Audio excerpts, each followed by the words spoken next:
पूजा दीक्षित जी। राधे। राधे राधे महाराज जी। गुरुदेव आपके चरणों में कोटि कोटि प्रणाम। महाराज जी, आपके श्रीमुख से सुना है कि प्रेम एवं भक्ति प्रकाशित नहीं करनी चाहिए, किंतु हमारी दैनिक जीवन शैली जो अब आपके मार्गदर्शन में हो रही है, उसे अपने जानने वाले प्रियजनों से कैसे अप्रकाशित रखा जाए? नहीं, अप्रकाशित का मतलब हम सुबह से मंगला कर रहे हैं, सुबह से हम भगवान की सेवा में कर रहे हैं, कोई जान रहा है, हमें कोई फर्क नहीं पड़ना। लेकिन जब हम चर्चा करेंगे तो हम बहुत सावधानी रखेंगे कि हम ये अहंकार से भरकर चर्चा नहीं करेंगे कि सुबह से तो हमारी मंगला वाठों पैर सेवा चलती है, अरे बड़ा आनंद आता है, इतनी माला में जप करती हूँ, अष्ट प्रहर की सेवा करती हूँ, इतना पाठ करते, वो नहीं। पाठ कर रहे हो, लोग जान रहे, कोई बात नहीं। आरती कर रहे हो, सेवा कर रहे हो, जान रहे, कोई बात। अपने को अहंकार भर के अपनी सेवा का प्रदर्शन, अपने भजन की बातें ये नहीं बताई जाती। अगर कभी बताना भी हो तो उसे किसी न किसी संत और साधक की आड़ लेते हैं कि एक साधक मिले थे, वो 8 पैर श्री जी की सेवा करते थे और ऐसा ऐसा था। एक साधक मिले थे, वो इतने माला जप करते थे तो उनको ऐसा ऐसा अनुभव हुआ, ऐसा बनना, ऐसा बताना चाहिए जिससे हमारा अहंकार पुष्ट ना हो, जिससे हमारी साधना ओपन ना हो जाए पूरी। हम कह रहे हैं हम पद गायन कर रहे हैं, कोई सुन रहा है, कोई बात नहीं, लेकिन हमको ये नहीं कहना कि मैं 2 घंटे केवल पद गायन करता हूं, ये नहीं, ये छुपा ना। पद गायन कर रहे हो रहा है, हमारी जो भागवतिक सेवाएं हो रही है वो तो देखेंगे ही लोग, घर के देखेंगे, रिश्तेदार देखेंगे, पड़ोसी देखेंगे। हमें नहीं अपने मुख से उसे विस्तार पूर्वक वर्णन करना। कोई देख ले, कोई सुन ले तो कोई चोरी थोड़ी, अच्छी बात है, समझ रहे ना। अपने अनुभव नहीं बताने, अपनी साधना नहीं बतानी, कोई देख ले तो उसमें कोई परेशानी नहीं। गोल्डी कुमारी जी, बिहार से। राधे राधे महाराज जी। महाराज जी, एक विद्यार्थी के लिए सच्ची शरणागति का क्या मतलब है? विद्यार्थी में भजन नहीं होने से उन्हें कर्म फल की इच्छाएं परेशान करती हैं और भजन करने पर भजन में रुचि होने लगती है, सब मोह माया लगने लग जाता है और में रुचि हो जाती है। ऐसा नहीं है, अभी थोड़ा अनुभव ठीक नहीं है। विद्या को भी भगवान का भजन मानना चाहिए। तो जिस समय हम खाली हैं उस समय गेम न खेल करके, मोबाइल के सीरियल न देख करके हम उस समय नाम जप करें, और जिस समय हमारे पढ़ाई का समय उस समय मन लगाकर हम पढ़ाई पढ़ें, क्योंकि पढ़ाई भी भगवान की आराधना है। मान लो आप पढ़कर एक अच्छे डॉक्टर हुए, एक अच्छे मास्टर हुए, आप वकील हुए, या जो भी अच्छे बनेंगे तो हमारे भारत की समाज की बढ़िया सेवा करेंगे, क्योंकि धार्मिक पुरुष है। धार्मिक पुरुष से अधर्म की प्रवृत्ति नहीं होती। तो इसलिए नाम जप और विद्या अध्ययन दोनों भगवान का भजन है, ऐसा मानना चाहिए। ऐसा नहीं कि नाम जपते हैं तो हमें संसार में रुचि हो जाती है, और संसार में रुचि करते हैं तो भगवान में रुचि हो जाती है। ऐसा दोनों को हमें बैलेंस बना के चलना है, और संसार के कार्य को भी भगवान का कार्य मानना है। तो विद्या अध्ययन भी भगवान का कार्य है, और नाम जप करना।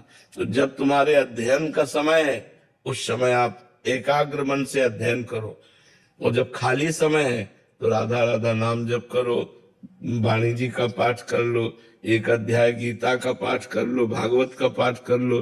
ये तुम्हारी आध्यात्मिक और आधुनिक दोनों पढ़ाई आपको बहुत ऊंचाई पर पहुंचा देंगी। ऐसा नहीं सोचा जाता कि हमारी विद्या अध्ययन में बाधा पड़ जाएगी, ऐसा नहीं है। तनिष जी, छत्तीसगढ़ से।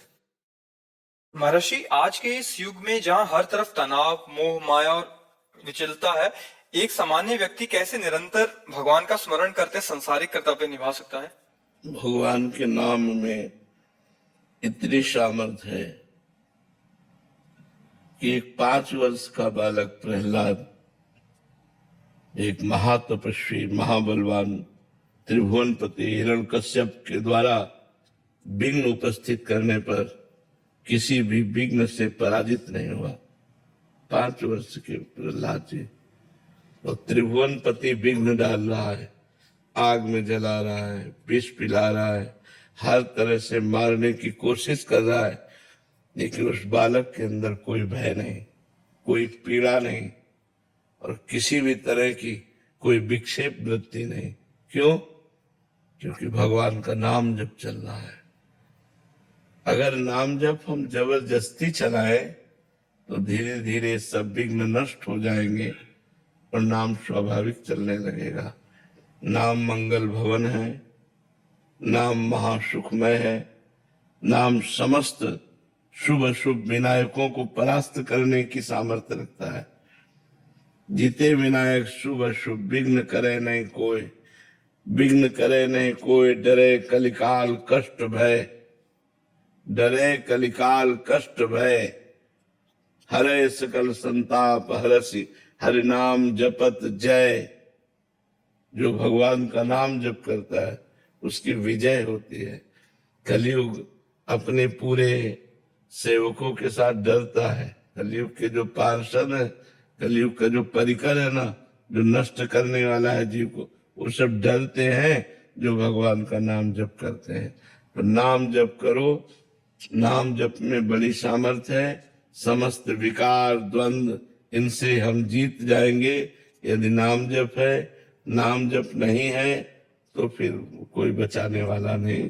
प्रवाह चल रहा है, इसी प्रवाह में भोग विलासिता, व्यसन, व्यभिचार, नाना प्रकार की कुवासनाएं वो हमें घसीटे लिए जा रही। सब आज वो गया कल वो गया, सब ऐसे लेते चले जा रहे हैं। अधिक मात्रा में हमारे दिमाग का जितना प्रयोग है वो भोगों की तरफ जा रहा है, वासना की तरफ जा रहा है। उपासना या अध्यात्म की तरफ या धर्म की तरफ तो कोई बिरला ही सत्संग के प्रभाव से ले जाए, नहीं तो हमारा प्रवाह जा रहा है गलत दिशा में। इसलिए नाम जप करो, सत्संग करो, शास्त्रों का स्वाध्याय करो, पवित्र भोजन करो, तब आपका जीवन उन्नतिमय होगा। ललित कुमार जी दिल्ली से। राधे राधे महाराज। राधे राधे महाराज जी, आपके आशीर्वाद से जब से नाम जब शुरू किया है ये अंतर आया है कि पहले मुझे जब भी क्रोध आता था तो मुझे लगता था कि ये अनिवार्य था और इसके अलावा कोई और उपाय नहीं था। लेकिन अब मुझे जब भी क्रोध आता है तुरंत बाद लगने लगता है क्या बिना क्रोध किए काम नहीं चल सकता। लेकिन पूरी तरह से इस पर नियंत्रण पाने में अभी असमर्थ महसूस कर रहा हूँ। क्या कभी ये संभव हो पाएगा? क्या पूरा संभव हो जाएगा। नाम जप छोड़िएगा नहीं, इसी को बढ़ाते रहिएगा। नाम जप में बहुत सामर्थ्य है। विवेक पूर्वक हम उस बात को बड़ी नम्रता से भी कह सकते हैं जिसको हम सामने वाला क्रोध से कह रहा है, हम बड़ी नम्रता से कह सकते हैं, मुस्कुरा के कह सकते हैं। और वो क्रोधित होता रहे और मुस्कुराहट से अपनी बात कह के चलते हैं। जहां क्रोध की ज्यादा संभावना हो वहां टिकना नहीं चाहिए।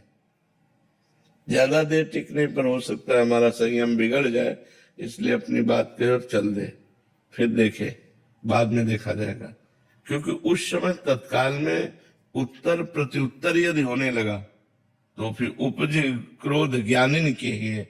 मतलब अपने लोग तो अज्ञानी जी हैं, बड़े बड़े ज्ञानियों के भी हृदय में क्रोध का प्रादुर्भाव हो जाएगा। उत्तर प्रत्युत्तर दिए, जहां बात पे बात हुई तो फिर क्रोध आ जाए।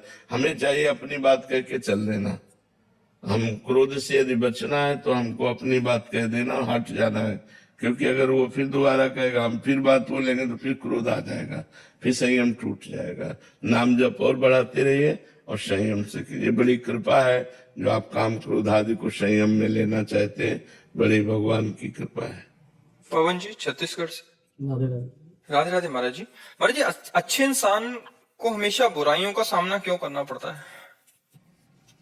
अच्छे इंसान को हमेशा बुराइयों का सामना करना पड़े ऐसा तो नहीं है, लेकिन बुराइयों का सामना करना पड़ता है क्योंकि बुराइयों का ही बाहुल्य है। बाहुल्य अच्छाइयों का नहीं होता। अच्छे आदमी अंगुलियों में गिने जा सकते, बुरे आदमियों की भीड़ मिलेगी। पार्टी में पेन कापी लेके बैठो, कितने लोग शराब नहीं पिएंगे। पार्टी हो रही हो कहीं तो पूरी पार्टी में ऐसा नहीं कि एक दो तो निकलेंगे ही जो शराब नहीं पिएंगे। 100-200 नहीं निकलेंगे, 100-200 पार्टी वाले होंगे, एक तो निकलेंगे जो जाएंगे लेकिन पिएंगे नहीं, मांस नहीं खाएंगे और तो वो विरोध सहेंगे। जो खाते पीते हैं उनका उपहास करेंगे। देखो ये बड़े भगत बनते हैं, या ऐसे उपहासास्पद उसको बनाएंगे 4 लोग मिल करके। तो जो नहीं खाए पिएगा उसको उन बुराइयों का सामना करना पड़ेगा, उसको सहना पड़ेगा, उनका उपहास सहना पड़ेगा, औरों की द्वारा की गई निंदात्मक बातें सहनी पड़ेंगी। अच्छा आदमी बहुत कम है, हीरे की असली दुकान बहुत कम है, नकली बहुत ज्यादा होंगी। आभूषणों की नकली दुकानें, नकली जो आभूषण बिकते हैं उनकी बहुत दुकानें हैं, लेकिन असली आभूषणों की दुकानें तो बहुत कम होंगी। नकली खरीदने वालों में भीड़ लगी रहेगी, असली वालों में कोई एक दो ऐसे जाएगा, क्योंकि लाखों करोड़ों में उनकी बात होती है और 100-200 हजार की बात होती है। जो कई करोड़ का हार बनेगा, ठीक वैसे ही नकली हार सैकड़ों में हजारों में ले लीजिए, 10,000 5,000 में मिल जाएगा, और जो करोड़ों का मिलता है। तो अच्छाई और बुराई, असली और नकली, इनमें बड़ा भेद है। तो अच्छाई को लोग कम पसंद करते हैं, बुराई को ज्यादा पसंद करने वाले लोग हैं। तो जब अच्छाई पे आप चलोगे तो जो बुराई को पसंद करते हैं वो आपका विरोध करेंगे, बेमतलब वो आपके पीछे पड़े रहेंगे, वो आपको अपना बनाना चाहेंगे। पर आपको चाहिए अपनी अच्छाई के मार्ग पर चले, डट के चले, सबसे हट के चले, और जो बुराई हमको सहनी पड़े वो हम सह जाए, लेकिन अपनी अच्छाई को न छोड़े, अपने धर्म को न छोड़े। ज्योति बहल जी। राधे राधे महाराज जी। महाराज जी, शिव जी के नाम में मेरा बहुत प्रेम है और मैं आपके एकांतिक वार्तालाप रोज देखती हूँ, सुनती हूँ। प्रतिदिन ऐसा करने से और मन में आपको अपना गुरु मानने से राधा नाम में मेरी रुचि दिन प्रतिदिन बढ़ती जा रही है। मेरी जिज्ञासा है कि क्या ये झुकाव शिव कृपा का फल है या हाँ, बार बार शिव आपके सत्संग का? शिव कृपा का फल है, शिव कृपा का फल है। भगवान शंकर जब कृपा करते हैं तो प्रभु में प्रियाजू में प्रेम होता है। जा पर कृपा न करे पुरारी, सो न पाओ मुनि भगति हमारी। भगवान शंकर जिस पर कृपा नहीं करते उसे भगवान श्री हरि की विशुद्ध भक्ति प्राप्त नहीं होती। इसलिए ऐसा मानो कि भगवान शंकर की कृपा से ही राधा नाम में, हरि नाम में, कृष्ण नाम में, राम नाम में ये प्रीति होती है। प्रशांत पारिक जी, राजस्थान से। राधेश्याम गुरु। राधे राधे महाराज जी। महाराज जी, गुरु अपने सभी शिष्यों के साथ समान आचरण करते हैं, लेकिन कभी कभी मन में ये प्रश्न उठता है कि जो शिष्य गुरु से दूर रहकर समान आचरण नहीं करते, पक्षपात रखते हैं। जैसे 4 बच्चे हैं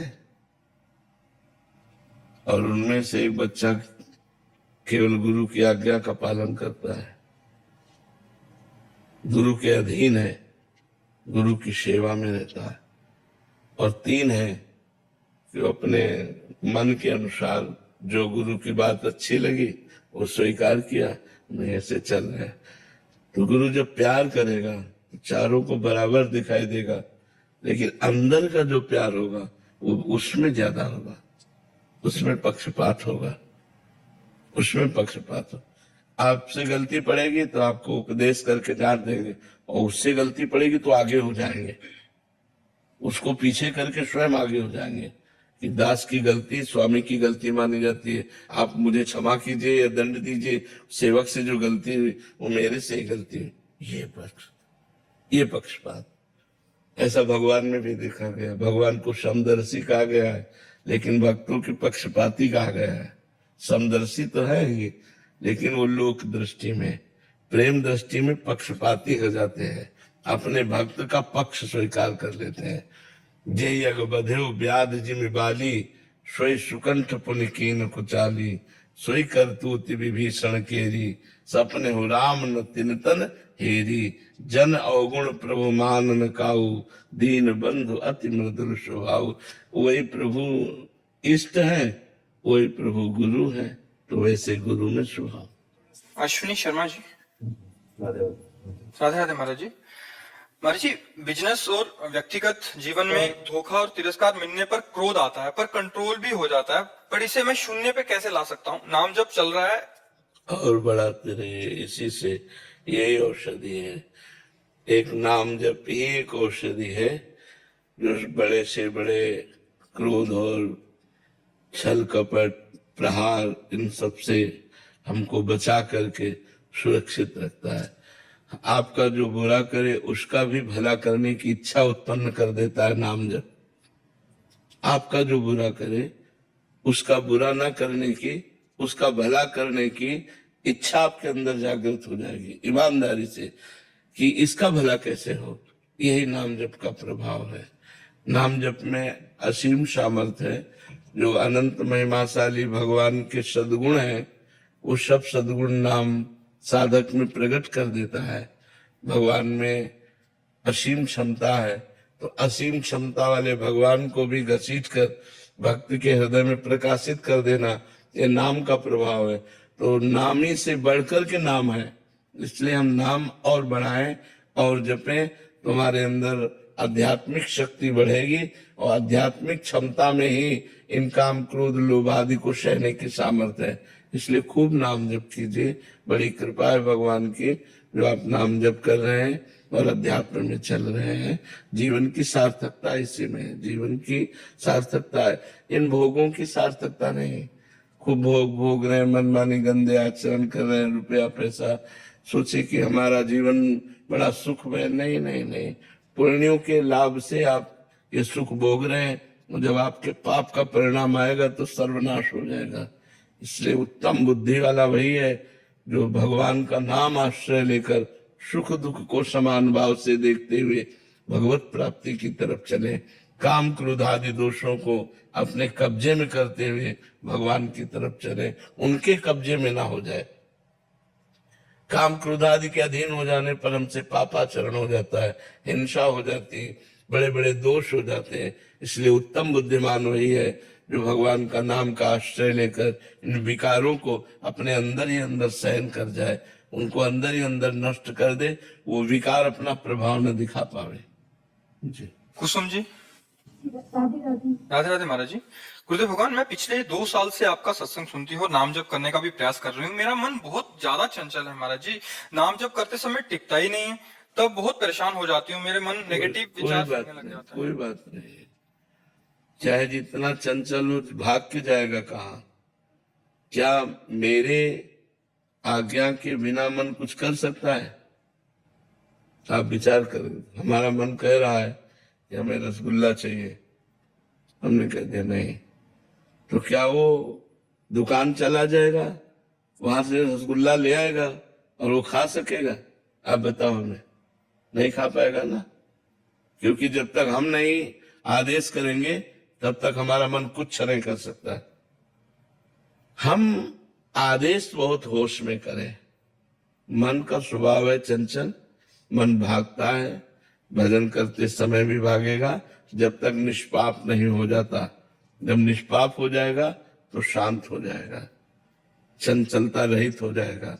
जब तक मलिनता है तब तक चंचलता और उसमें विविध प्रकार के संकल्प भोगों के उठते रहते हैं।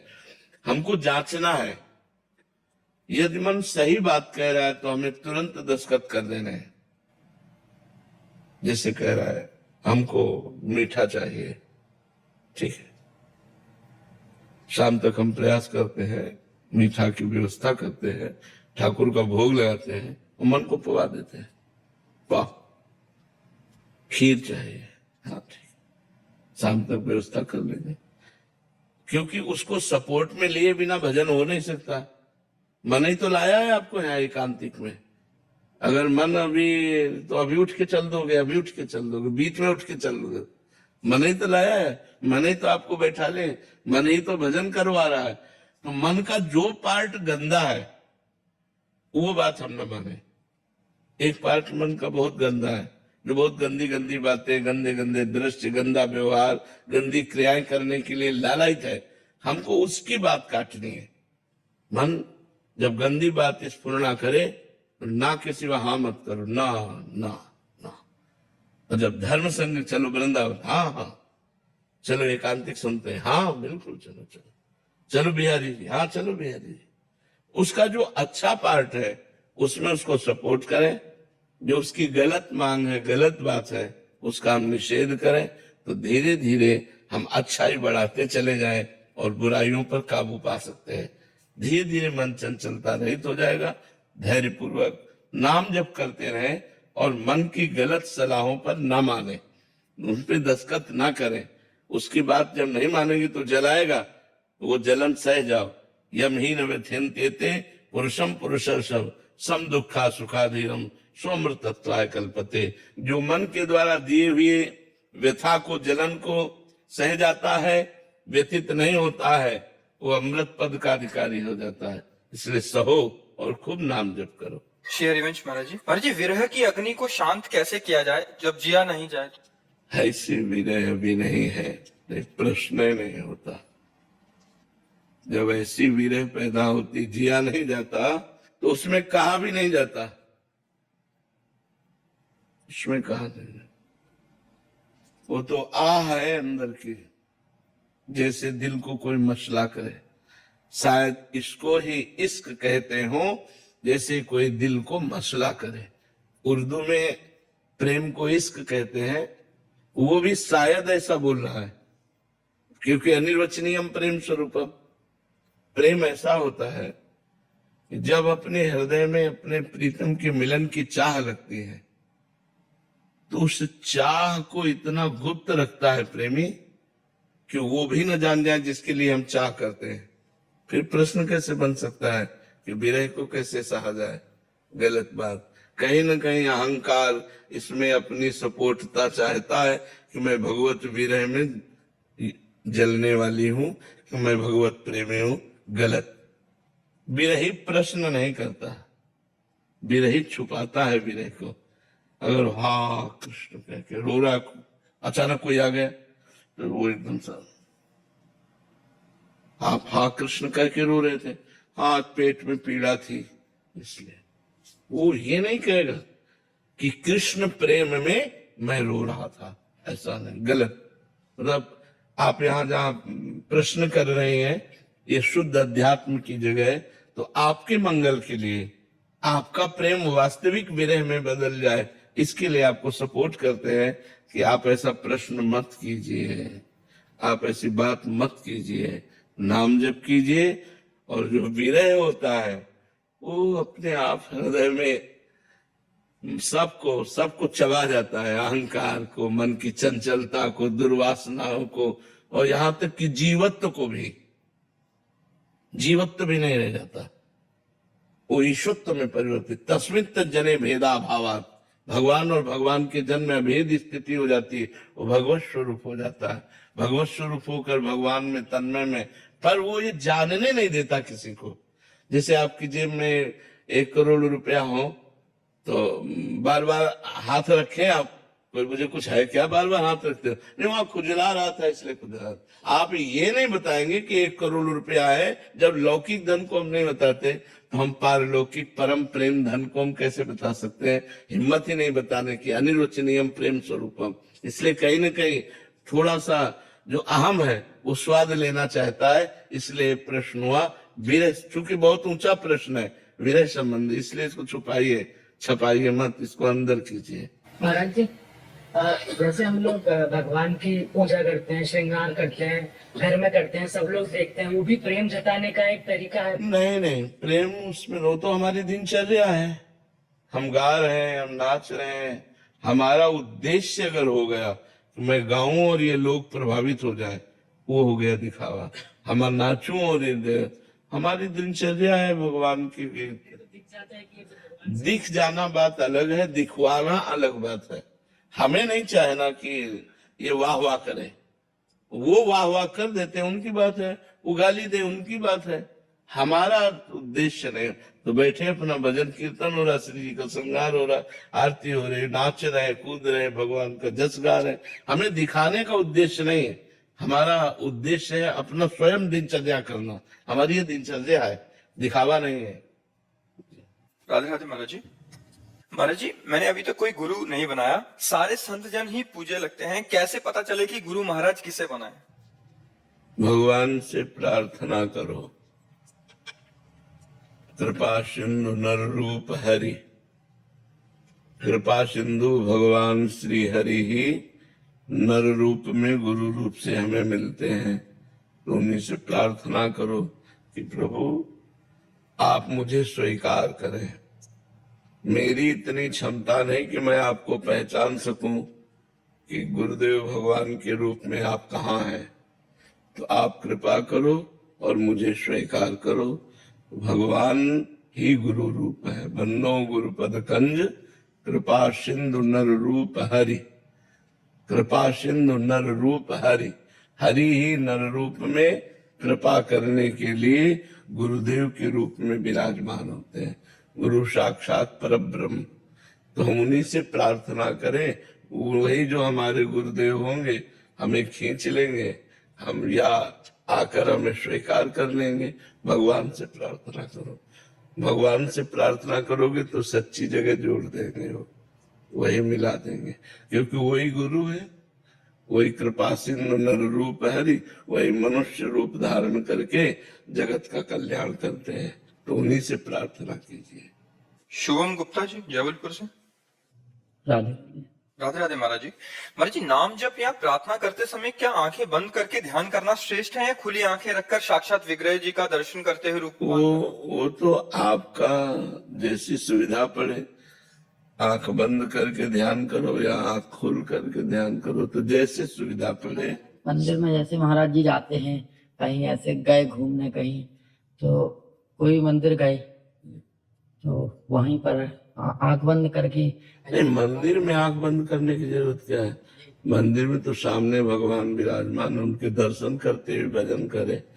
और ऐसे है तो फिर आंख इसलिए पर्दा लगा लिया जाता है कि जो हम देखना चाहते हैं वही दिखाई दे, बार बार विक्षेप न हो।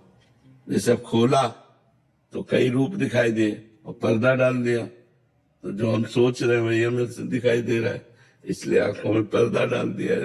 ये पर्दा है, पर्दा डाल दिया है। भगवान के सामने तो आंखें खोल कर बात करनी चाहिए। संस्कृति दुबे जी। राधा वल्लभ श्री हरिवंश महाराज जी। महाराज जी, संग और कुसंग धार्मिक रूप में अंतर कैसे होते हैं? जब कोई भक्त किसी कुसंग में फंस जाए तो भक्त को कैसे पता चलेगा? कुसंग और संग का सीधा सरल पहचान है, जिस वस्तु, व्यक्ति, स्थान के संग से हमारा भजन छूट जाए, हम में काम क्रोध की वृत्तियां बढ़ने लगे, हम में गंदी बात बढ़ने लगे, वो कुसंग है। बिल्कुल सरल भाषा में बता रहा है। जिस वस्तु के खाने से, जिस दृश्य के देखने से, जिस व्यक्ति के संग से, जिस स्थान में जाने से हमारा भजन छूट जाए, हमारे अंदर गंदी बात आने लगे, हमारे संग गंदी क्रियाएं होने लगे, वो कुसंग है। और जिसके संग से भगवान का भजन बढ़ने लगे, हमारी इंद्रियां संयम में हो, हृदय आनंदित होने लगे, संसार से मन हटने लगे, वो सत्संग है। वो संग है जो धर्मयुक्त है और वो कुसंग है। समझ गए बात? जाके संग कुमति मति उपजय, करत भजन में भंग, तजोरि मन हरि विमुखन को संग। जिससे हमारा भजन छूटे, जिससे हमारी सात्विक प्रवृत्तियां नष्ट हो जाए, जिससे हमारे आचरण गंदे होने लगे, हमारा मन गंदा होने लगे, वो वस्तु, व्यक्ति, स्थान त्याज्य है। वही भगवान की माया के द्वारा कुसंग की रचना की गई है, ऐसा समझना चाहिए। वो कोई भी हो, जाके संग कुमति मति उपजय, करत भजन में भंग, ये कुसंग है। जिसके संग से भजन छूटे वो कुसंग, और जिसके संग से भजन बने वही सत्संग, वही वस्तु, वही स्थान, वही व्यक्ति का हमें बार बार सेवन करना चाहिए, जिसके संग से भजन बने। महर्षि, इसमें एक भागवतिक जो मार्ग है, इसमें जैसे नए नए चलना शुरू हुए, बाहर से आए, अभी क्या हुआ कि विपरीत शरीर वालों का संग हो गया। अभी तो अच्छा लग रहा है कि दोनों बढ़िया वृंदावन जा रहे हैं और फिर नाम जप कर रहे हैं, पर बाद में धीरे धीरे क्योंकि वृत्तियां काबू में नहीं है, बाद में फिर महाराज जी कुसंग का रूप धारण कर लेती हैं, ऐसा देखो, काम, क्रोध, लोभ, मोह, मद, मत्सर, ये 6 दोष हैं जो जीव को पतन के मार्ग में ले जाते हैं। इससे साधक कैसे बचे महाराज जी? अब वही बताया ना कि जिस वस्तु व्यक्ति स्थान के संग से हमारा भजन छूटे, हमारे गंदे आचरण बनने लगे, हमारा मन गंदा होने लगे, उस चूंकि क्या होता है इन अवस्थाओं में, जैसे भजन मार्ग में चल रहे हैं और साल भर से संयम में है, मन को एक जलन होती है, उसको भोग चाहिए। खुली बात समझो, मन को विषय चाहिए। अब कोई विपरीत शरीर वाला पुरुष को स्त्री मिल गया या स्त्री को पुरुष शरीर वाला मिल गया और दोनों साधक है, दोनों संयम में चल रहे हैं, पर दोनों का जे भी मिलन हुआ वो हमारा तुम्हारा पूर्व का संयोग है और फिर वो गलत आचरण शुरू हो जाते हैं। तो हमें लगता है कि इसीलिए गुरु आज्ञा में रहना अनिवार्य है, गुरुजनों की आज्ञा में रह करके कि अगर ऐसा है कि भगवान का हमारा आपका सहयोग है तो चलो गुरु जी के पास और उनसे हाँ करवा दो, तब तो गुरु से चल तो भाग जाएगा, फिर कोई साथ थोड़ी आएगा। फिर ऐसे क्या है कि मीठी मीठी बातें करके हम लोग आपस में भ्रष्ट हो जाते हैं और फिर जब साल 6 महीना बाद कटुता पैदा होती तो फिर अलग अलग होके एक दूसरे की निंदा करने लगे। फिर साल 6 महीना रहे तो फिर वो याद आने लगता है विषय सेवन, जहां विषय सेवन याद आया फिर वो काम जगा, फिर दूसरा कोई मिल गया, फिर भ्रष्ट हो गया। ऐसे जन्म के जन्म हम गंवाते चले आ रहे हैं। बहुत मिठास है सोचने में, ध्यायतो विषयान पुंसान संगास्तेषुपजायते संगात संजायते कामा। ये बात बहुत समझनी साधक साधिकाओं को कि अगर आप वास्तविक भगवत प्राप्ति करना चाहते हैं और विपरीत शरीर का संग करेंगे, स्त्री शरीर का संग पुरुष शरीर का स्त्री शरीर, तो बचना असंभव है। चाहे जितनी कसम खा लो और चाहे जितनी पवित्रता से रहने का नियम ले लो, बच नहीं सकते। आज नहीं तो कल, कल नहीं तो परसों आप भ्रष्ट ही हो जाएंगे।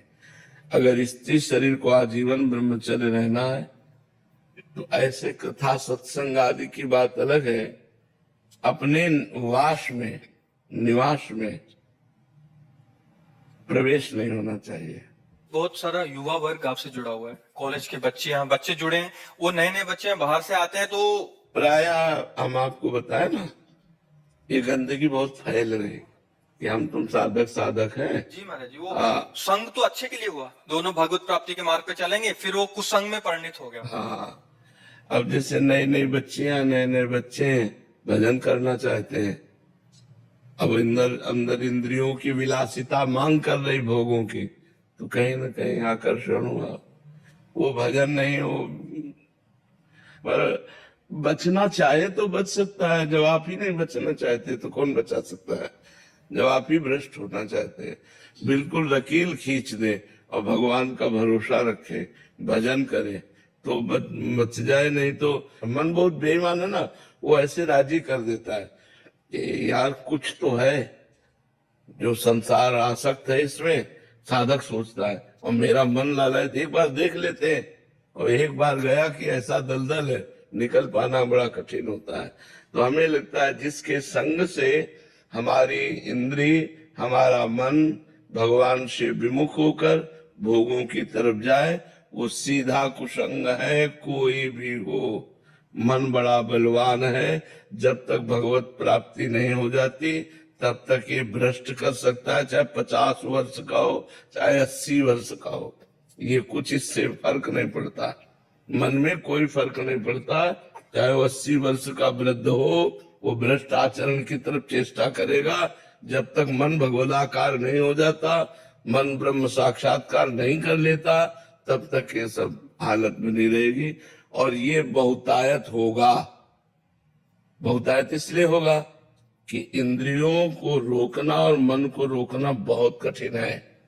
ये जाने मोरी छाती बचपन से बाबा है ना, बहुत रोग आके इस मार्ग में आके बढ़ा जाता है। ऐसे थोड़ी बढ़ जाएगा कोई, ऐसे कोई नहीं बढ़ सकता ये मैं निकल गया, ऐसा नहीं। कोई नहीं पीड़ा समझता हृदय की। जो संत हृदय की पीड़ा होती है उसे केवल भगवान समझते हैं।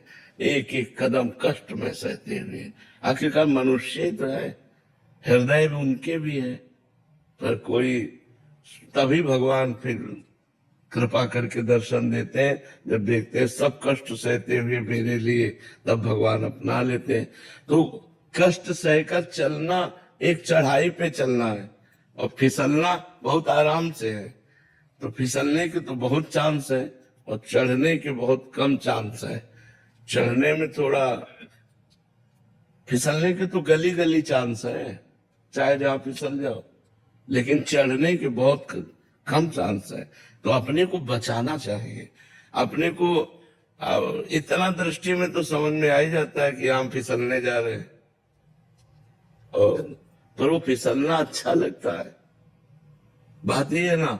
इसलिए साधकों से प्रार्थना है कि गृहस्थ धर्म को अपना करके चलो, पाप कर्म मत करो।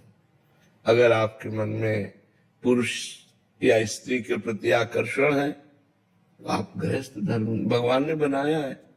चोरी चोरी क्यों, भयभीत होके क्यों, स्वीकार करो, दोनों पति पत्नी बन जाओ और गृहस्थ धर्म में आराम से चलो और भजन करो। और जब तुम्हारा भोगों से मन निवृत्त हो जाए, दोनों कसम खा के वैराग्य ले लो अंदर वाला और भजन करो। नियम ले लो कि आजीवन ब्रह्मचर्य रहेंगे, अब भजन करो। वो तो ठीक हमें लगा, लेकिन ऐसे इधर उधर दृष्टि मारना हो, ये सब तो चाहे बच्ची हो चाहे बच्चा हो, चाहे साधक हो चाहे साधिका हो, हम प्रार्थना करते हैं कि यदि विरक्त मार्ग में कदम रखो तो आजीवन जलना है। ये हमारा शब्द याद रख लो, जलना है, सिर्फ जलना है। क्योंकि जब तक पूरे पाप नष्ट नहीं हो जाएंगे, जब तक मन इंद्रियां पवित्र नहीं हो जाएंगी, तो भगवान का दर्शन खिलवाड़ समझते हो क्या? निर्मल जन मन सो मोहि पावा, मोहि कपट छल छिद्र न भावा। भगवान क्या कह रहे? कपट छल दोष इनका त्याग करके जिसका मन निर्मल हो गया है वो मुझे प्राप्त कर लेता है। बहुत भगवान की प्राप्ति के लिए गुरु आज्ञा में आजीवन अर्पित कर देना, बहुत संभल के अर्पित करना, बहुत संभल संभल के कदम चलना, नहीं तो बहुत कठिन है।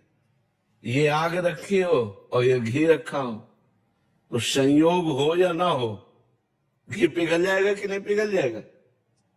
आग रखी है और ये घी रखा है, दोनों के बीच में जगह है, लेकिन घी की आप आकृति देखते जाओ, वो पिघलता चला जाएगा।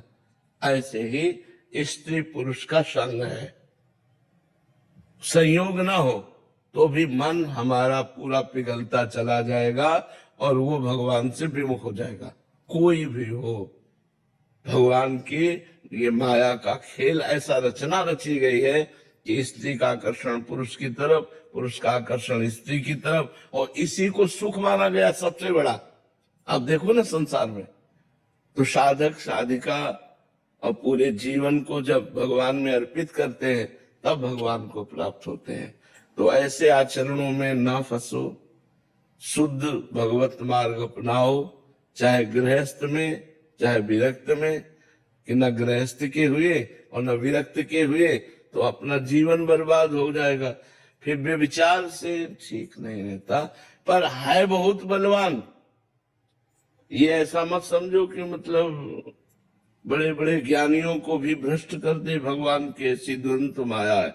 इसलिए हमें लगता है अगर थोड़ा भी गड़बड़ी हो तो गृहस्थ में चलना चाहिए। विरक्त तो बनने का अधिकार उसी को जो मर गया। जीवित मर जाए उलट आप में समाए, यह दिलगिरी है।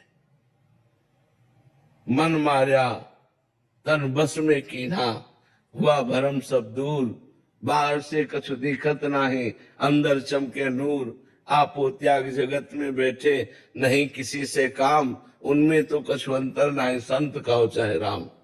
वो बात बहुत अलग है, तो बहुत संभल के चले। नहीं आए थे हरिभजनन का, औंटे लाख कपास। एक उदाहरण में बताते हैं, एक कंचन एक कामनी, ये लांबी तलवार। आए थे हरिभजन का और बीचे लिंगी मार, बीच में ही काट के गिरा दिया। तो बहुत संभल के चला जाए तो ठीक है। सुरम्या शर्मा जी, राधे राधे महाराज जी। महाराज जी, वर्तमान समय में प्रशासनिक जो सेवाएं देख रहे हैं, उनके लिए आपका क्या संदेश है, जो प्रशासनिक सेवाएं देखते हैं? हमारी तो यही प्रार्थना है कि आपको भारत सरकार ने जो पेमेंट निश्चित की है, उससे अपने जीवन को, व्यवहार में जो खर्चा है, जो परिवार का पोषण है, उससे अपने जीवन को पुष्ट करें। घूस या किसी भी तरह से प्रलोभन में फंसकर अन्य धन को स्वीकार न करें, क्योंकि उससे अधर्म हो जाएगा। यदि कोई दोषी पुरुष आपको रुपए दे करके अपने पक्ष में आपको करके बच जाता है और निर्दोष दंड पाता है, तो आपकी हानि हो जाएगी। वो रुपए आपके परिवार को बुद्धिहीन करेगा, क्लेश और अशांति पैदा करेगा और आप दुखी हो जाएंगे। यदि आप अपनी सेवा को धर्म मानकर, राष्ट्र सेवा मानकर, भगवत पूजा मानकर करें और जो पेमेंट मिलती है उसी से गुजारा करें, घूस या किसी भी तरह का प्रलोभन न रखें, तो और नाम जप करें, तो इसी से आपको भगवत प्राप्ति हो जाएगी। क्योंकि राष्ट्र सेवा का एक अंग आपको मिला है। आप किसी भी डिपार्टमेंट में हो, राष्ट्र सेवा भगवान की सेवा है। जब राष्ट्र की बात आती है तो भगवान होता है, राष्ट्र हमारे लिए भगवान है। तो हम डॉक्टर हैं या मास्टर हैं या पुलिसमैन हैं या कोई भी है या आर्मी है, हम सब राष्ट्र सेवा में लगे हैं, सब राष्ट्र सेवा के अंतर्गत है। तो जो भारत सरकार ने हमारी फीस निश्चित कर दी है कि तुम्हें प्रति महीने इतनी पेमेंट मिलेगी, हमको चाहिए अपने पेमेंट से गुजारा करना, नमक रोटी खा के भले साइकिल से चलना पड़े, लेकिन धर्म विरुद्ध हम बिल्कुल आचरण नहीं कर सकते। दोषी को कभी हम बख्श नहीं सकते और निर्दोष को कभी आंच नहीं आने देंगे। अगर ऐसी वृत्ति रखी जाए तो हमें लगता है वो सेवा भगवान की प्राप्ति का हेतु हो जाएगी। हमें जैसा कल एक वकील साहब आए थे, हाई कोर्ट में कहीं सेवाएं देते हैं, कि मैंने भी यही जो आपका ये वचन था, ये बोले कि अरे इतने से फिर गुजारा नहीं होगा, मतलब फिर मतलब दिक्कत आ जाएगी घर चलाने में। मतलब वो उसके बाद भी वो कह रहे थे कि हम धर्म पूर्वक चलने का प्रयास कर रहे हैं, बट उतना तो करना पड़ेगा इतने। क्योंकि वासनाएं इतनी बढ़ गई हैं, आवश्यकताएं इतनी बढ़ा ली गई है कि अब उनके लिए हमको विलासिता के लिए अधिक धन चाहिए। तो अगर अधार्मिक पुरुषों के द्वारा दिया हुआ धन और हम उससे विलासिता, तो यहाँ गुजारा कर लो जैसे कर लो, फिर नरक में गुजारा अच्छे से होगा। कह रहे जब धन दिखता है ना कि इतना दे रहा है, तो फिर वो वृत्ति बिगड़ जाती है। तो फिर आगे उसका परिणाम भी तो देखना चाहिए। मछली जो है वो केवल चारा देखती है और लपक के पकड़ लेती है, कांटा उसमें होता है और कांटे में फंस के अपनी जान गंवा देती है। चारे के लोभ में उसको कांटा नहीं दिखाई देता, वो कांटा सर्वनाश कर देगा, वो परिवार की बुद्धि भ्रष्ट कर देगा, तुम्हारी बुद्धि भ्रष्ट कर देगा। आखिरी परिणाम विनाश ही होगा। लिख लो, अधर्म के द्वारा किए हुए कार्यों का परिणाम विनाश होता है और धर्म के द्वारा किए हुए कार्य वर्तमान में दुखद हो सकते हैं, लेकिन परिणाम में वो सुख प्रदान करने वाले होते हैं। अधर्म के द्वारा किए हुए कार्य वर्तमान में सुखद दिखाई दे सकते हैं, लेकिन परिणाम उनका दुख होगा। पक्का समझ लो, शास्त्रीय सिद्धांत है, भागवतिक सिद्धांत है, इसमें कोई गुंजाइश नहीं है। आप ये देखते हैं, कहने की बात नहीं है कि चंद रुपए के घूस के प्रलोभन में कई अफसर, मतलब उनको अपमानित करके उनको कार में बैठाया गया। उनकी पढ़ाई, उनके माता पिता का गर्व, उनके रिश्ते नातेदारों का गर्व सब मिट्टी में मिल गया चंद रुपए के घूस में। वर्तमान में अगर हम प्रलोभन ना करें और धर्म पूर्वक चले तो गौरव है, उसमें गौरव है। और धर्म पूर्वक ना चल करके आज नहीं तो कल हम अधर्म में पकड़े जाएंगे। 100 चोरी नहीं खुली तो 101 एक के ऊपर बढ़ो खुल जाएगी। 100 तक भगवान ने शिशुपाल से कहा हम चुप है, 100 के ऊपर बढ़ोगे तो हम सुदर्शन चक्र का प्रयोग कर देंगे। और जहां सुदर्शन चक्र प्रयोग होगा